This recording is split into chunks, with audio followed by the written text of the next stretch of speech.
lava te whatalo whatu Samoa nei tu la fiafi, ala mai o seisi ne whapoponga mo lau Samoa Taulogologo.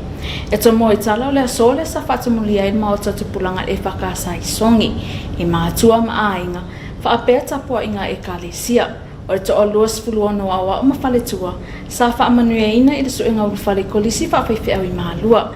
Talia e tautinonga, sa whaatautaia e tamao le ekalesia, por komiti mata aputau le awhainga luenga, sa awa i le whaamoemoe le sunga e le kana le lifano mo se tato reports. O le taiaona le la sa whaatumulia i le mauto tupulanga le EFKS Samoa, i le tapua inga ainga mamatua o woma e masani, whaapea le ekalesia, a whanga solo le tautinonga, i sunga ya oa o mawhaletua o tāpena mo lulu fale, i le kolisi whawhaifi au i malua. O le sunga le taitai fono le komiti o lauto ina, o le taitai fono foi o le komiti o mta upu tau lau whainga luenga, whapea le komiti o malua le sunga le to ina ia so tasi ngu timi, na ia amataina le nei whaamoemoe se sauninga loto pupu, sa whaamalo si le sunga le taitai fono o tamao le kalesia, i le tāua o le walawina, e a vea maso ai maise o le au auna mo le alii. O le mesia wa fio mai e lea te tauna oti, lea te tauna maliu. Lo lato wali le te tauna o yaise ne whapea. O mauia i utaia. Awa whao ngā le pōli uli o se hau penga. E tali atua i le susulu mai o le malamalama.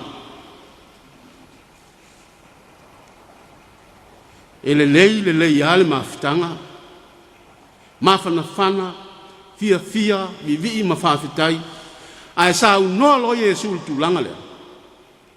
Sui lo fo lingo lau so. Sui lo. E whata oto lo Yesu le whawhanua la ngā luenga whaola. A matalona sui fo lingo lau so. Sui le vai, sui la ngona, sui upu.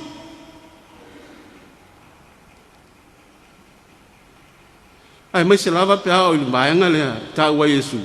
O le atali o le tangata, o le atu ina atu i lima o tangata. E ino sia matu ula fo ina. O le tupu e wha masino ina, ma wha sa tauro ina. O le mesia wa fio mai, wa sauni e maliu, ma tanu mia. Ai toi tu mai le astot.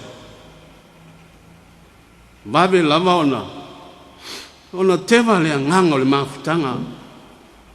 Ai maise o le muli wa peise i o se mea wa wha lea o ngā ina i manatu o le uso. E manatu o le au auna i lo lato matai, peise mea e tua vale. Sa sauno fo ile sunga i le teitei fono, i le tāua i le murimuritai, i tau tinonga ua folasia i lumo ta mao le kalesia, whapea le atua sisili ese, ai meise o le tāpenanga, e whisanga i mawhainga tau le soi fua foina, e au tau i malua. O le nei fo yaso, ma le whamoemoe. O le awa i lumo, ta maia ma le kalesia au tau tinonga ma au tau fola-folanga. Ma ele aia se tasi, ele o fola-fola mai ma tau tino mai. Fia ofo le ola mo le ali. Fia au auna i le ali. Fia wha au ngā le ola mo le ali. Fia tau tua i lau matai.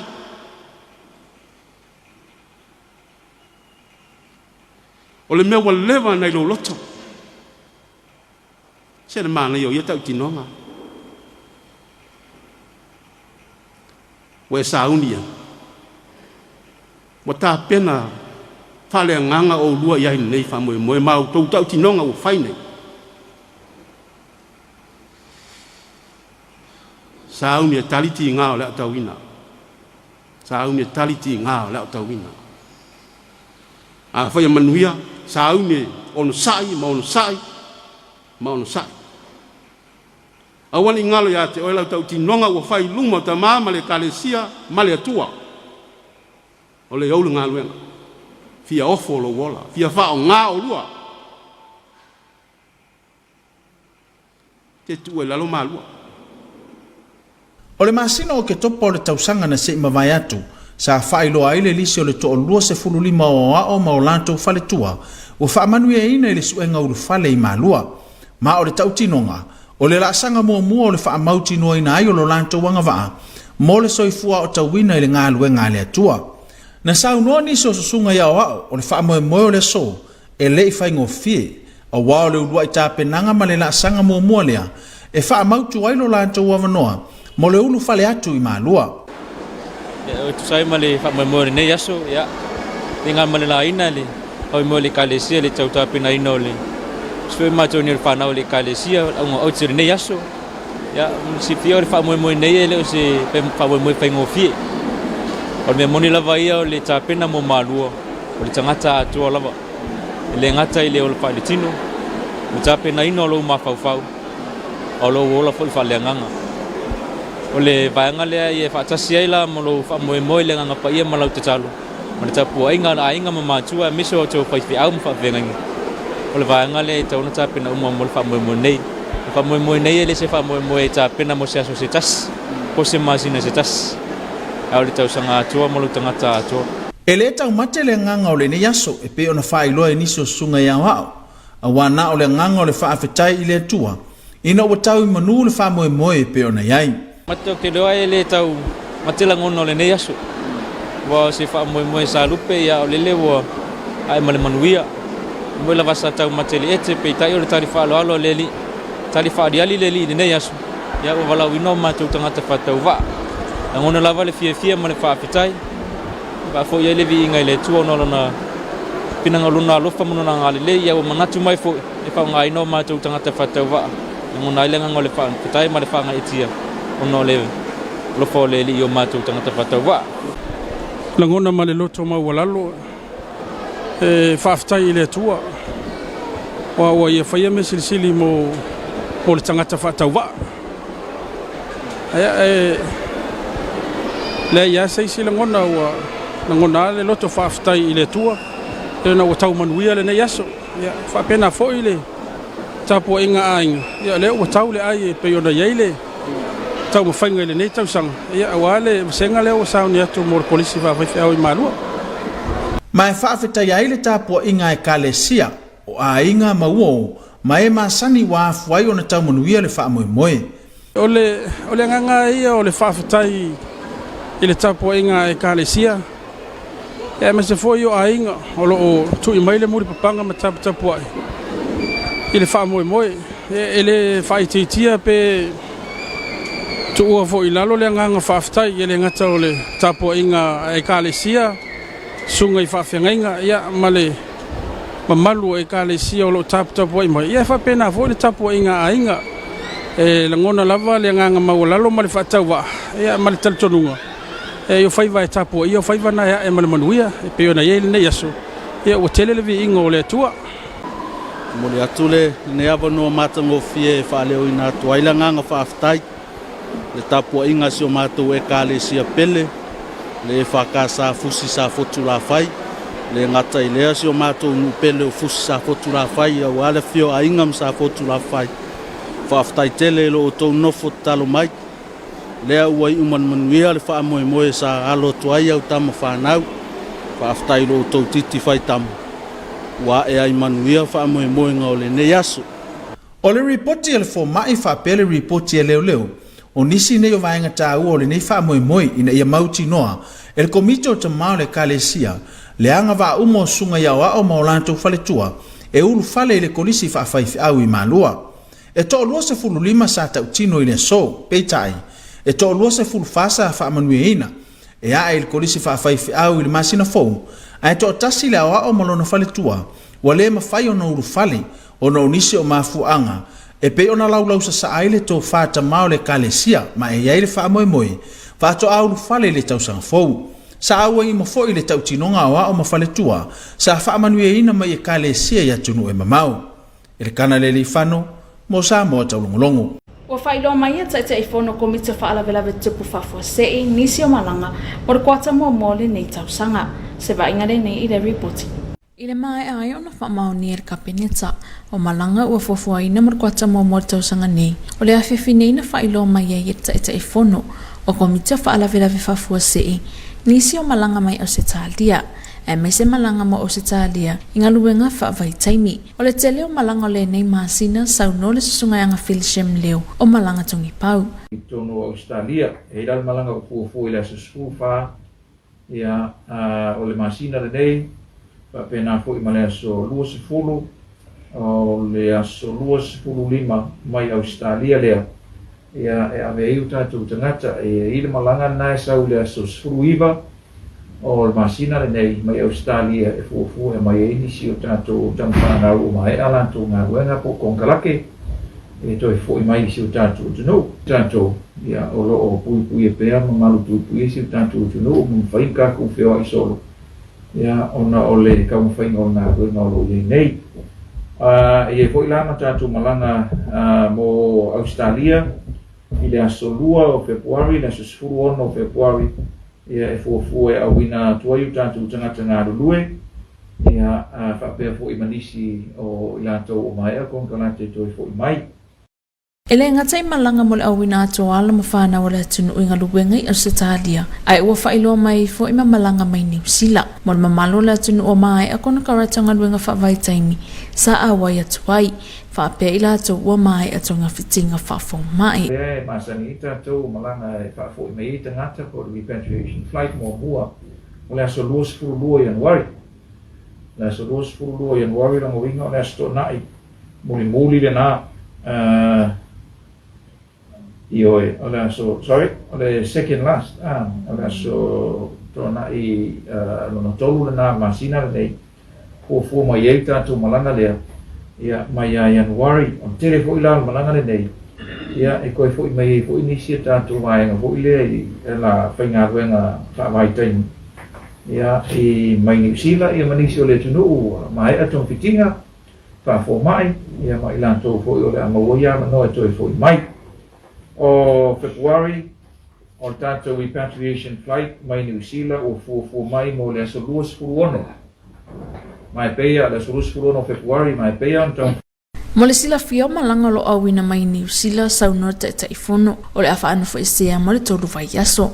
O na afua mai le i le pepesi ai o le isi whaamai o le Omicron inisi o motutua o yo le atunu. Kau mawhaia i eile vasanga ua le atu maure tolu vai aso. Whawhau mai si tātou tolu vai aso o tātou whanofo e sea. Quarantine for 3 weeks o lea e iai. Ia ona le tūlanga maa le ale o me ukoe oso whai mai e le Omicron. Ia e le tau whai lo i le tuno o tūlanga na nā o nei ta e au po o 5 pe ono ia i la tau maari liu fiti. Ia e lua hafe montupu active cases a o nafia ia pe whasela montupu new cases. Nona winga o lea ua koe la vea po o le wha lua wha tolu ia sia tunu o tua o ia tunu tātou.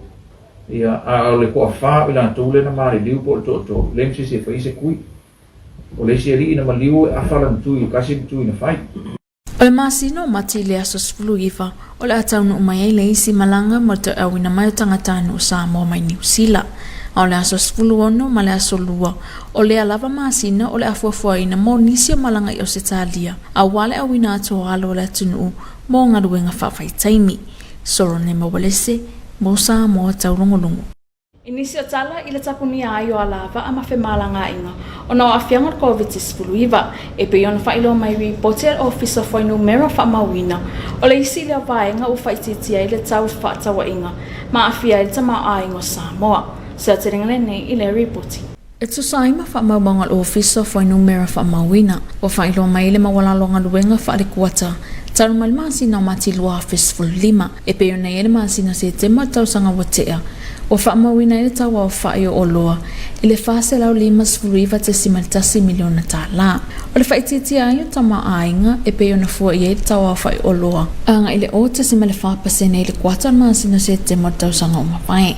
Mauli luna valua i lea o na whaaleo ngaina, talu mai te se malua festival 5. O ne ia afianga o whailo mai fo e reporti, le afia i o nisi o vaenga o tama ainga i le kuata. E pe o le whaatawina atuma toi whaatawina mai. Ngau sia ino me tau mawhamawai inu. Whela wa inga ilunga le ea, ma le ele whaatasia ima au au nanga whaapisimisi. Solo nei mawalese mo Samoa taulongolongo. Isa reporting mai talong. Te lau i vaono, anga i mai le tausanga i luafe ma le tolu. O le tausanga i afe iwa se lau i vavalu.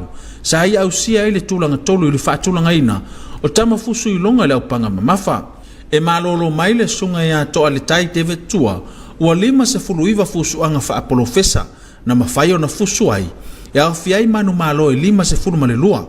E awhia i tutono nei manu malo. Manu malo na ia ausia i le tuyoti. Ma manu malo i unga faamasino. 5 whaia ina malelua taalonga tutusa. Ele kana le lifano mo Samoa Taulogologo. O se vai ngala tamai nei winga tau mo po nei ma le aso ataiao. Tal flaw Samoa se whapoponga le ne lau tala tau mo le ni asolua. Vai ngala ta satelite se vai nga wau, mai se vai nga peo mamao le ea o lo ofiti ai pia le tunu. Nga ta whawhanua le tau se vai nga vai o peo mamao le ea lo iai pe lunga Samoa, mai awhia iau ma timuini sa taimi. Tala tau mo lau whanua le poana nei ea wo ini se vai nga ma timu ta ulwawa solo ai, whapea nei William Faitsti leo no iai. Mo la solulu le ofiti se vai nga langi au whapea nei timu. Mo o nga sami umal po nei, e angi maalia sa vilo to e lau is fulungan 2 kilometer li tu la whaasoro na le lau tasi ni si o taimi. O nga lau tasi tes man 5 mita ma la so tai au. Mo sa vilo to e lau nga la to e lau so 5 kilometer li tu la o nga lau tasi tes man 5 mita. Tala tayo la so tu umal tayo la faltolu va veao, pele il mato fito minute li sfolo. So tu ite tasi minute al fala fiafi on to e pele ele lau tayo to lo so tasi minute sfuma tasi il po. Ola so alla tae ole 20 minute te leono fa mama ngotoi fol tasi minute te elfitu le fiafi. O se reporte le na tau samo le ne fiafi se sen fa poponga le so tae au. Manuel Poto fa soifua. Ma ole a whaisina malolonga pupu mo fasalonga fa bisinisi o na tōtari mai lea mo ngana fa Britannia. Your TV2 News will be right back after this short commercial break.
Awane e misia, lunga la wala ata le EFKS TV. Ipo aso lua vai aso taitasi, le polkalame, ba ili le anto ponopona, le afo le balu le afiafi.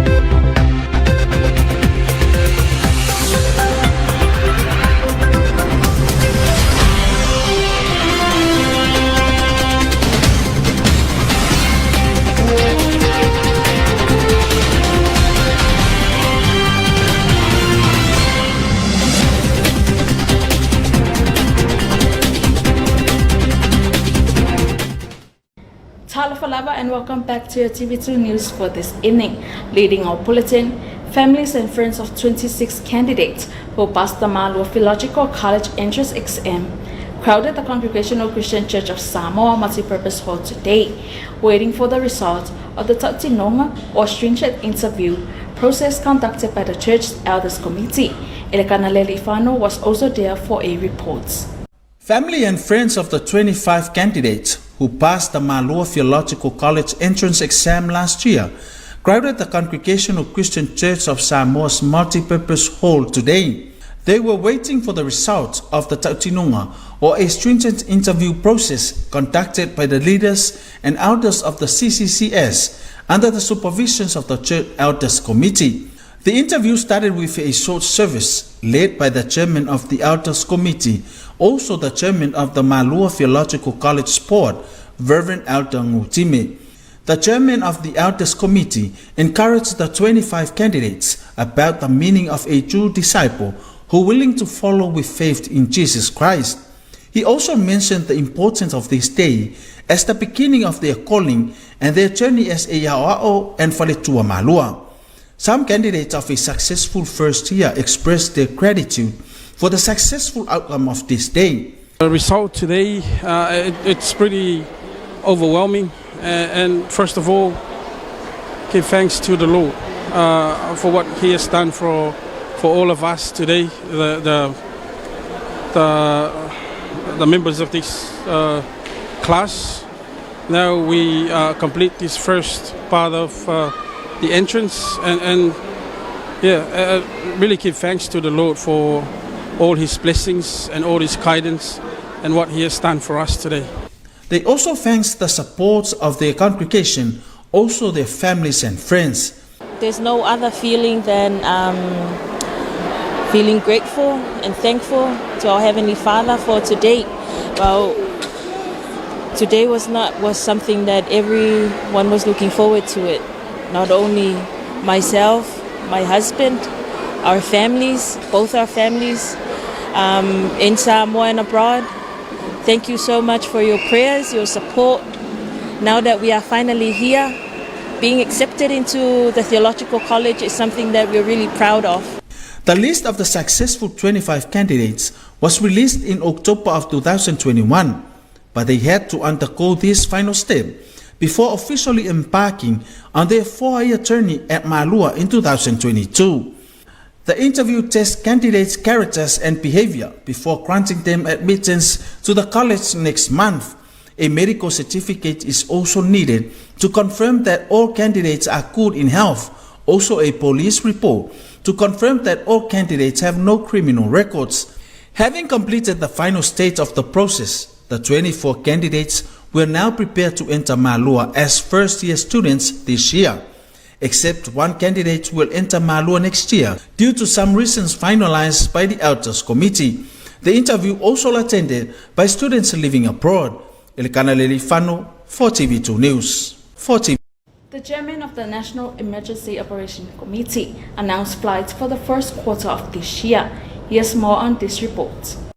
Following the Cabinet's approval of flights planned for the first quarter of this year, this evening the chairman of the National Committee, Angafili Shemleo, announced some of the charter flights from Australia as well as charter flights to send seasonal workers to Australia. Angafili stated that most of flights that are scheduled are charter flights, as 2nd and 16th of February scheduled for another charter flights for seasonal employment to Australia. On 22nd of January, scheduled the first repatriation flights from New Zealand for people in the country who have completed their seasonal employment contracts, as well as those who have seek treatments. Another repatriation flight is on 26th of February, followed by another flight scheduled on 19th of March. With repatriation flights, the chairman advised the public that passengers of these flights will be quarantined for 3 weeks, according to the spread of Omicron in neighboring islands.